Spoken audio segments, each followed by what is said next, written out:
Hello दोस्तों, स्वागत है एक बार फिर से आपका हिस्ट्री खबरी पर। और यहाँ हम बात करते हैं इतिहास की। तो यार इतिहास में हमने बहुत सारी चर्चाएं करी हैं। 16 महाजनपदों को हमने देख लिया था। 600 बीसी के आसपास की हमने बातें कर ली थी। और 600 बीसी के आसपास ही हमने बात करी थी कि धार्मिक आंदोलन बहुत ही अपने चरम पे थे। चरम पे समझ पा रहे हो ना, बिल्कुल पीक पॉइंट पे चल रहे थे। क्यों चल रहे थे, क्या कारण हुए, कौन कौन से नए धर्मों की उत्पत्ति हुई, उन सारी चीजों की हम यहाँ बात इस वीडियो में करने वाले थे।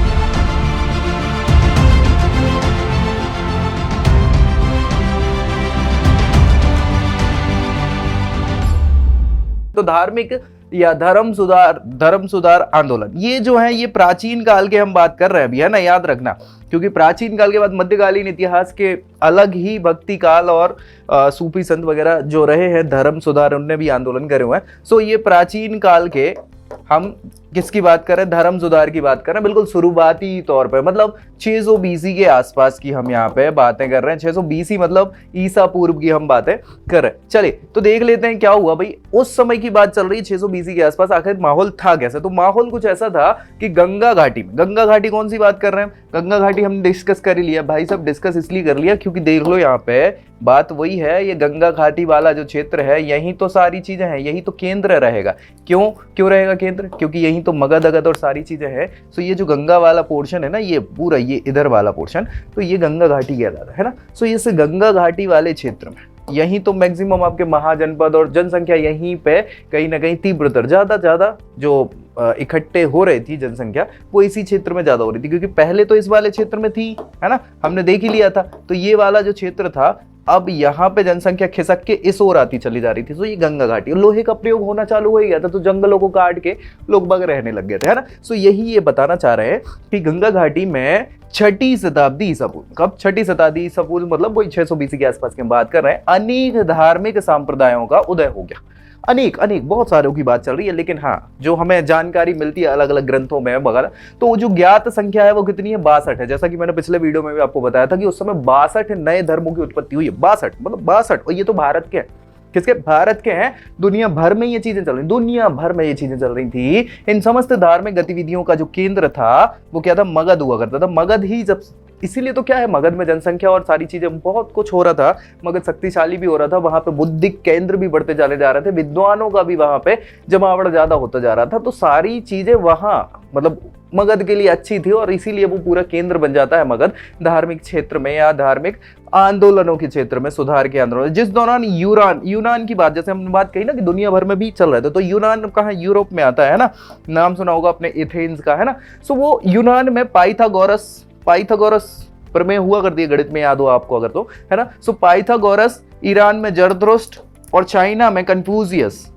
अच्छा, लाओत्से से भी तो चल रहा था। सो लाओत्से से, कन्फ्यूशियस, ये धर्म है भैया। धर्म मतलब धर्म सुधार आंदोलन है। ये व्यक्ति विशेष हैं जिनने अपने प्रतिपादन किए हुए हैं, ठीक है, धर्म में सुधार की बात करिए। अच्छा, धर्म खराब कैसे होगा? आप कहोगे कि यार धर्म खराब कैसे हो सकता है, कोई धर्म खराब थोड़ी होता।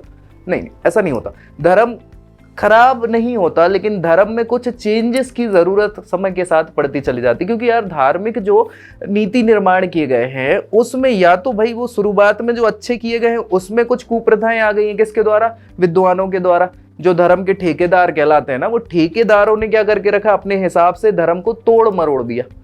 तो वो गलत है ना भाई। जो साफ सुथरी चीज है उसमें कोई समस्या नहीं है, तोड़ मरोड़ देने से समस्याएं हैं, ठीक है। तो उसी के कारण तो चीजें हो रही है। ये सारे धर्म सुधार आंदोलन दुनिया भर में स्टार्ट हो गए हैं। उसी समय भारत में महावीर, बुद्ध, ये नाम हैं जिन्होंने नए धर्म चलाए हैं। अनेक धार्मिक सुधार आंदोलन करे और उनकी शुरुआत भी यहीं से भारत में हो जाती है, ठीक है भाई। ये तो हमने देख ही लिया। अब यहां देख लेते हैं कौन कौन से कारण थे धर्म सुधार के। भाई क्या जरूरत थी धर्म सुधार की? जैसे मैं बता रहा हूं तो हो सकता है कि बात की बात अलग हो, लिखी की बात अलग हो, इतिहासकारों की बात अलग हो। तो क्या क्या कारण उस समय ऐसे अचानक से आ गए कि धर्म सुधार की हमें जरूरत पड़ गई? तो देखो भैया, उत्तर वैदिक काल हमने देखा है। वैदिक काल का जो लास्ट वाला पोर्शन है जिसमें बाकी के 3 वेद और ग्रंथ वगैरह लिखे गए। सो उत्तर वैदिक काल में सामाजिक जो जीवन हुआ करता था उसकी विकृति और वर्ण व्यवस्था की जटिलता, ये बहुत इंपॉर्टेंट फैक्ट्स हैं भाई। यहां पे विकृति भी चल रही है जीवन की, और वर्ण व्यवस्था भी कर्म आधारित की जगह धर्म आधारित हो गई है ना। धार्मिक व्यवस्था के प्रति असंतोष की भावना, क्यों भैया, क्यों? उसके कारण ही नई विचारधाराओं का जन्म हुआ, और नई विचारधाराओं के कारण धर्म सुधार आंदोलन स्टार्ट हो गया। जब लोगों के दिमाग में आएगा कि ये जो है ये गलत हो रहा है, ये गलत हो रहा है, ये गलत हो रहा है, तो जब हमें पता चलेगा कि ये गलत हो रहा है तो लोगों के दिमाग में आएगा कि अगर ये गलत है तो सही क्या है, आखिर सही क्या है, किस बेसिस पे बोल रहे हो कि ये गलत हो रहा है। तो आप कहोगे बात तो सही है, सही क्या हो सकता है। तो जब सही क्या हो सकता है उसको सोचोगे तो उसके बारे में चेंजेस भी आएंगे कि यार काश इसकी जगह ऐसा होता, उसकी जगह वैसा होता, तो हमें चेंजेस समझ में आते। और वही चीज तो होने लगी जब ऐसा लगने लगा कि यार ये धार्मिक अनुष्ठान जबरदस्ती के करे जा रहे हैं, धार्मिक अनुष्ठान होते चले जा रहे हैं, तो ये गलत है। अब ये गलत है तो क्या करना चाहिए, कम होना चाहिए या नहीं होना चाहिए, या बोले कि ज्यादा इसमें खर्चा आ रहा है तो कम खर्चा होना चाहिए या नहीं होना चाहिए। तो चीजें क्लियर तो होंगी ना भाई, क्लैरिटी बहुत इंपॉर्टेंट होती है। सो यहाँ वही चीज तो आई, जब क्लैरिटी समझ में आई लोगों को तो सुधार अपने आप हो जाते हैं, है ना। सो वही चीज यहाँ पे आंदोलनों का शुरुआत हो गई, प्रादुर्भाव मतलब शुरुआत हो गई उत्तर वैदिक काल के उत्तरार्ध में, मतलब बिल्कुल लास्ट टाइम पे चल रहा है। उपनिषद बहुत इंपॉर्टेंट है, सबसे बाद में लिखे गए हैं ये उत्तरार्ध में, है ना। केवल लिखेगा उत्तर वैदिक काल में, सबसे बाद में उपनिषद लिखेगा, इसीलिए इनको वेदांत भी कहा गया है कि वैदिक काल का अंत हो रहा है। सो उपनिषदों ने वर्ण व्यवस्था हो, धर्म हो, यज्ञ हो, बलि प्रथा हो, बलि दी जाती थी उस समय भी, ब्राह्मण जो कर्मकांड को बता रहे थे वो ब्राह्मण कर्मकांड, इन सबको व्यर्थ सिद्ध कर दिया। किसने? उपनिषदों ने, जबकि ये तो वैदिक साहित्य है ना। सो इन्होंने ही बोला कि भैया ये फालतू की चीजें हैं जो उस समय नहीं हुआ करती थी। कब? ऋग्वैदिक काल में। ऋग्वेद में तो ऐसा कहीं नहीं लिखा, लिखा का मतलब इस प्रकार का नहीं लिखा जो आपने बता दिया, ठीक है। सो भाई ये तो गलत है, ये सही नहीं है। किसने बताया? ये उपनिषदों ने बताया। तो शुरुआत तो एक्चुअली किसने कर दी? उपनिषदों ने ही कर दी, ठीक है। अध्यात्म को उपनिषदों ने सर्वोपरि बताया कि भैया अध्यात्म करो, मतलब खुद से ब्रह्म में लीन रहो, भगवान की भक्ति करो, सब करो। मन में है तो वचन उचरिए, मतलब भगवान कहाँ मन में होता है, ये दिखावा दिखावा मत करो। अगर आप अच्छे से कर रहे हैं तो बस वो मन में श्रद्धा होगी तो सब सही चल रहा है। तो अध्यात्म को क्या है सर्वोपरि बताया किसने? उपनिषदों ने। और ये फालतू के कर्म कांड जितने भी चल रहे हैं ना, ये बोले किसी काम के नहीं, गलत है, ठीक है। उनने इसको सर्वोपरि माना और 6ठी शताब्दी के पूर्व धर्म सुधार आंदोलनों की पृष्ठभूमि के निर्माता, मतलब शुरुआत करी किसने? एक्चुअली ये निर्माता उपनिषद ही हो गए जिनने ये शुरुआत करी धर्म में सुधार की, ठीक है। तो धर्म में सुधार होंगे, ऑब्वियस सी बात है। अरण्यक ग्रंथ हैं ये उसी समय के, वैदिक काल के, उत्तर वैदिक काल के। तो अरण्यकों के मतानुसार तप यानी त्याग तपस्या की बात चल रही है, त्याग तपस्या की बात है। अध्यात्म मतलब अपने मन से, मन में ही ध्यान चिंतन वगैरह। सो वो अध्यात्म, इसको सर्वोपरि तत्व बताया अरण्यकों के अनुसार, है ना। लेकिन नई विचारधाराओं ने क्या करा? अलग अलग कर्मकांड विरोधी। अब नई विचारधाराएं जो आई तो उनने कहा ये कर्मकांड वगैरह ये किसी काम की चीज तो है नहीं। सो उनके विरोध स्वरूप नई विचारधाराएं आ गई इस समय। और नई विचारधाराओं में 6 प्रमुख विचारधाराएं जो हैं वो हम यहां लिख रहे हैं, जिनके बारे में हम पढ़ेंगे भी, डोंट वरी, ठीक है। सो एक तो अक्रियावादी या उसी को सांख्यवाद कहा जाता है। क्या कहा जाता है? सांख्यवाद। क्या है ये, इस पर डिस्कस करेंगे, डोंट वरी, ठीक है। आजीवक संप्रदाय, ये भी बहुत इंपॉर्टेंट है। क्या है इसमें? अक्रियावाद और नियतिवाद। ये अक्रियावाद तो था ही, लेकिन साथ ही साथ इसमें नियति की भी बात करी गई है, विचार करा गया है। भौतिकवाद में लोकायत या चारवाक दर्शन की आपने बात सुनी होगी, ये वही है भौतिकवादी दर्शन। चारवाक ये व्यक्ति विशेष हैं, इसके प्रतिपादक कहलाते हैं, ठीक है। अनिश्चयवाद, किसकी हम बात कर रहे हैं? अनिश्चयवाद एक अलग क्या हो जाएगी? विचारधारा। अनिश्चयवाद के बाद भौतिकवाद और जैन दर्शन। किसकी बात करें? जैन दर्शन। तो ये सारी 6 अलग अलग क्या है उस समय की विचारधाराएं सामने आए, मत सामने आए, और ये आगे चल के धार्मिक स्वरूप लेंगे, ठीक है। लेकिन ये ज्यादा चल नहीं पाएंगे, कुछ तो चलेंगे, जैसे जैन हो गया, बौद्ध धर्म होगा, बौद्ध दर्शन जिसको बोला जाता है। सो ये चलेंगे, ठीक है। सो ये उस समय के 6 प्रमुख संप्रदाय हुए हैं जिसपे हम डिस्कस करेंगे। अक्रियावादी जो पहले नंबर पे हमने लिखे थे, या इन्हीं को नियतिवादी हम कह रहे थे।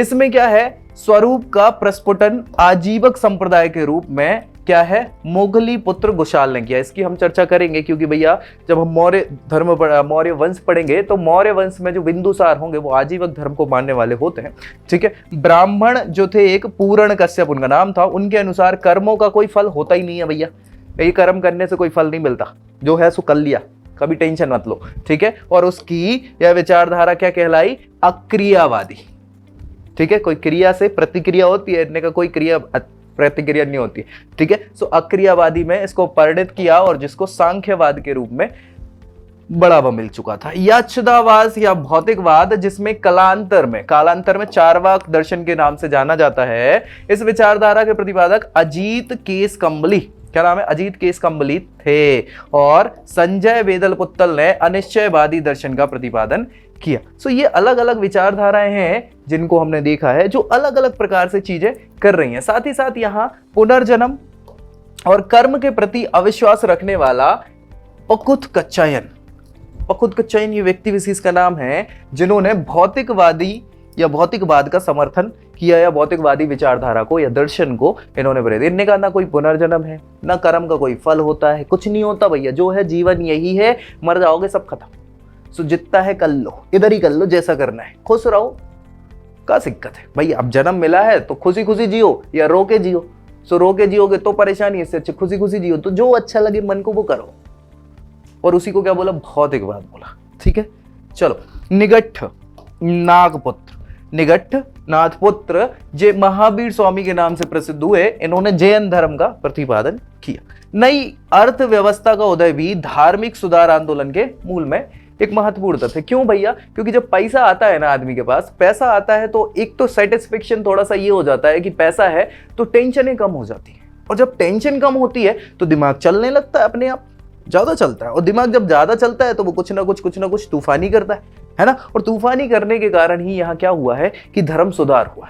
तो पैसा अर्थव्यवस्था में मतलब अच्छी रही, जीडीपी ग्रोथ बढ़िया रही इस समय की, लोगों के पास जब पैसा होगा। अच्छा, पैसा किसके पास होगा, वो व्यापारी वर्ग के पास ना। तो आप ये मानो कि चलिए कि या तो क्षत्रिय लोगों के पास तो पैसा था ही, राजे महाराजे वो बड़े लोग हैं, और दूसरा कौन है, वैश्य लोग। तो भैया वैश्य लोगों के पास भी जब पैसा आया तो उन्होंने खूब सपोर्ट किया इन धर्म सुधार आंदोलनों को, सारी चीजों को उस समय के। ठीक है, सो यही था जिसमें अच्छा उस समय कुछ चेंजेस भी आए कि पशुओं की सुरक्षा होगी, बलि वगैरह ये सब दी जाती थी उस समय, मतलब यज्ञ में भी बलि दी जाती थी। ठीक है, सो उन्होंने कहा नहीं भैया पशुओं की भी सुरक्षा, उनमें भी तो जीवन है यार, क्या मतलब क्यों किसी को मारना पीटना। सो पशुओं की सुरक्षा हो गया, धर्म अर्थव्यवस्था को सुदृढ़ करने की स्थिति को पूरा किया इन्होंने। विभिन्न संप्रदायों और धार्मिक आंदोलनों के विकास में सर्वाधिक योगदान उस समय किसका था, वैश्यों का हुआ करता था। किसका, वैश्यों का। वैश्य मतलब व्यापारी वर्ग जो था, क्योंकि पैसा आ गया था, संपन्न हो गए थे, तो भैया वो खूब पैसा लगा रहे हैं धर्म के प्रचार प्रसार करने में, लो भैया दम से लो। ठीक है, जिसके मूल में उसकी प्रारंभिक स्थिति का दयनीय होना है। क्यों दयनीय होना, क्योंकि भैया सबसे ऊपर कौन चल रहे थे, ब्राह्मण चल रहे थे, क्षत्रिय चल रहे थे, वैश्यों की तो स्थिति खराब थी। तो जब इनके पास पैसा आया तो इन्होंने कहा रुक जाओ हम भी देख लेंगे तुमको। किसको देख लेंगे, ठीक है। सो इनने खूब सपोर्ट किया है बाकी नई नई विचारधाराओं को वैश्यों ने। चलिए, तो मेरे ख्याल से इतना ही है यहाँ पे। अब हम जो स्टार्ट करेंगे वो क्या करेंगे, बौद्ध धर्म को स्टार्ट कर लेंगे। किसको स्टार्ट कर लेंगे, बौद्ध धर्म को। ठीक है, तो नेक्स्ट वीडियो में मिल रहे हैं, बौद्ध धर्म पढ़ेंगे। तब तक के लिए जय हिंद।